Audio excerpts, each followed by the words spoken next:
bersama rohmu. Inilah Injil Yesus Kristus menurut Santo Markus. Dimuliakanlah Tuhan. Sesudah memberi makan 5.000 orang, Yesus segera memerintahkan murid-muridnya naik ke perahu dan berangkat lebih dahulu ke seberang, ke Betsaida. Sementara itu, ia menyuruh orang banyak pulang. Setelah berpisah dari mereka, Yesus pergi ke bukit untuk berdoa. Ketika hari sudah malam, perahu itu sudah di tengah danau, sedang Yesus tinggal sendirian di darat. Ketika melihat betapa payahnya para murid mendayung karena angin sakal, maka kira-kira jam 3 malam Yesus datang kepada mereka berjalan di atas air, dan ia hendak melewati mereka. Ketika melihat dia berjalan di atas air, mereka mengira bahwa ia adalah hantu. Lalu mereka berteriak-teriak sebab mereka semua melihatnya dan sangat terkejut. Tetapi segera Yesus berkata kepada mereka, "Tenanglah, aku ini, jangan takut." Lalu Yesus naik ke perahu mendapatkan mereka, dan angin pun redalah. Mereka sangat tercengang dan bingung, sebab sesudah peristiwa roti itu mereka belum juga mengerti, dan hati mereka tetap degil. Demikianlah Injil Tuhan. Terpujilah Kristus.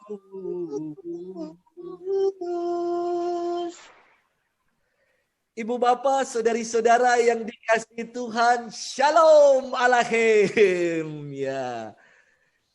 Selamat Natal dan selamat Tahun Baru untuk kita semua. Pengharapan baru, penuh syukur dan sukacita. Jangan lupa ya, saudari-saudara. Udah pada nonton film Startup? Pilih mana? Nam Dosan atau Han Ji Pyong? Atau belum pada nonton? Apaan sih Romo nih, roaming kagak ngerti. Saudari-saudara yang dikasihi Tuhan. Kita baru saja 6 hari memasuki tahun yang baru di bulan Januari ini, tahun 2021. Imlek tanggal berapa ya? Halo? Imlek tanggal berapa ya saudara-saudari? Akhir Januari. Pada apal ya Imlek tanggal 12 Februari Romo. 12 Februari. Hari Jumat. Oh, saya juga udah agendakan Imlek nih 12 hari Jumat. Rabunya besok, Rabu Abu. Wah, syukur kepada Allah ya. Imlek dulu baru Rabu Abu. Jadi masih bisa babi panggang, cukyok. Wah, pokoknya makan enak sebelum berpantang dan berpuasa. Saudari-saudara, Imlek tahun ini itu tahun depan, besok ya. Ini kan tahun ini tahun tikus. Tahun tikus udah hampir kelar. Katanya sebentar lagi tikusnya pergi nih. Kita akan masuk tahun yang penuh pengharapan, tahun kerbau, tahun kebo. Banyak para peramal yang mengatakan tahun kebo pasti lebih berat. Karena kebo itu kan harus membajak di sawah. Kerja keras bagai kerbau. Bukan bagai kuda, kadang bagai kerbau. Dicambuk dan didera, terasa berat. Berat. Katanya tahun kerbau akan jauh lebih berat. Harus membajak lebih giat lagi. Kalau mau subur, harus kerja keras. Kalau mau hidup sukses, katanya gitu. Ya semua orang juga tahu kalau mau sukses harus kerja keras ya kan. Nggak perlu tahun kebo, tahun tikus, tahun monyet, tahun babi juga. Orang harus kerja keras kalau mau sukses ya kan. Saudari-saudara, cuman yang disampaikan oleh mereka ini, tahun 2021 akan menjadi tahun yang berat, saya nggak setuju. Kenapa saya nggak setuju? Bagi mereka yang tidak beriman, dan mengandalkan diri mereka sendiri, tahun 2021 pasti akan menjadi tahun yang berat. Menteri Kesehatan kita yang baru ini mengatakan vaksin akan selesai selama 3,5 tahun. Artinya apa? Masih 3,5 tahun lagi kita kayak begini ya. Tapi Saudari-saudaraku yang dikasihi Tuhan ya. Bagi kita yang mengandalkan Tuhan, tadi yang saya bilang pengharapan baru, penuh syukur dan sukacita. Tahun 2021 itu bukan menjadi tahun yang berat, tapi tahun yang penuh berkat. Sebab apa? Kalau saya renung-renungkan ya, berat itu kan ada dua suku kata. Berat. Ya. Kalau kita senantiasa menyelipkan K di tengah-tengah berat, kata berat, jadinya bukan lagi berat. Kalau ada huruf K-nya, jadinya berkat. Dan K itu adalah Kristus. Kalau kita menghadirkan Yesus di dalam hidup kita, di dalam keluarga-keluarga kita, yang berat akan Dia ubah menjadi berkat. Saudari-saudaraku, firman hari ini indah. Tadi lihat para murid yang berpelayaran tanpa menyertakan Tuhan. Dikatakan mereka susah payah mendayung karena angin sakal. Hidup kita pun kalau kita tidak mengandalkan Tuhan, tidak menyertakan Tuhan, susah payah kita. Capek kita. Kadang-kadang kita putus harapan. Dengan banyak tantangan, pandemi yang gak kelar-kelar. Siapa sih yang gak terkena dampak atas pandemi ini?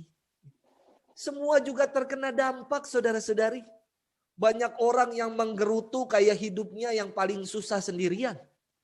Padahal banyak hidup orang lain yang jauh lebih susah tapi happy-happy aja. Jadwal misa saya, wah elah, cancel semua. Sekarang misanya online. Saudari-saudara yang dikasih Tuhan, tapi happy aja pokoknya ya. 2021 pokoknya hidup penuh berkat lah ya. Bahkan jadwal misa saya saudara-saudari 2022 aja udah ada agendanya. Aduh, parah ya. Ibu bapak, saudari-saudara yang dikasihi Tuhan, yang saya ingin ajarkan melalui firman Tuhan hari ini begini, mari kita renungkan ya. Kalau kita hanya berpelayaran dalam hidup ini tanpa menyertakan Tuhan, kita akan capek. Ya. Kita akan putus harapan. Kita akan kelelahan. Karena kita berjuang sendiri. Tapi Yesus hari ini bersabda. Ketika dia berjalan di atas air, dia mendekati perahu para murid. Mereka semua tidak mengenali Tuhan, mengira Tuhan itu sebagai hantu. Karena apa? Karena ketakutan, karena mengandalkan diri mereka sendiri. Tapi Yesus bersabda, tenanglah, aku ini, jangan takut.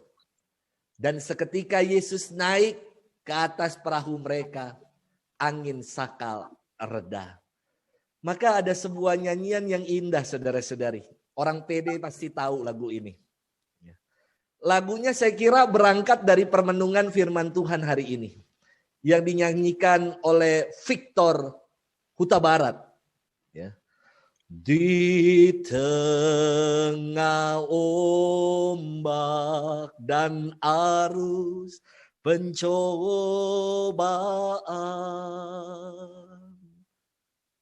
Terus apa ya? Saya kok lupa ya.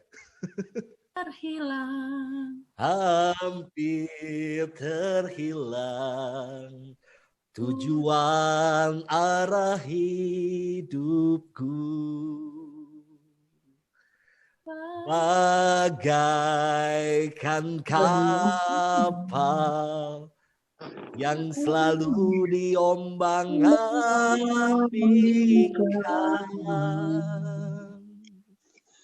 mengharap kasihnya seolah-olah tiada mampu. Namun refrennya yang bagus buat saya begini. Yesus perhatikan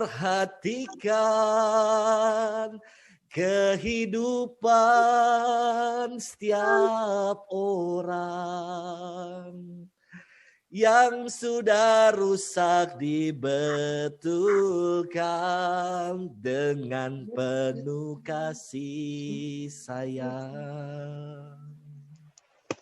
Yesus perhatikan setiap tetesan air mata. Dia mengenal hatimu yang penuh penyesalan dosa. Saudari-saudara yang dikasihi Tuhan, mari di tahun 2021 kita dengan penuh pengharapan baru, dengan penuh syukur dan sukacita, kita hadirkan dalam perahu kehidupan ini, dalam bahtera rumah tangga kita, Yesus, Tuhan, yang pasti akan mengubah yang berat menjadi berkat, yang akan meredakan angin sakal kehidupan kita, yang akan senantiasa mengarahkan tujuan hidup kita semakin jelas untuk sampai pada keselamatan. Jadi saudari-saudaraku, semoga resolusi kita di tahun 2021 senantiasa kita mau menghadirkan Tuhan, menyertakan Tuhan. Biarlah Tuhan naik dalam perahu kehidupan kita. Kita berpelayaran bersama dengan Tuhan. Dan jangan lagi takut sebab Ia sendiri yang bersabda, tenang, aku ini, jangan takut. Selamat tahun baru, selamat Natal untuk kita semua. Semoga kita menjadi pribadi yang baru, yang selalu senantiasa menghadirkan Tuhan dalam hidup. Amin. Amin.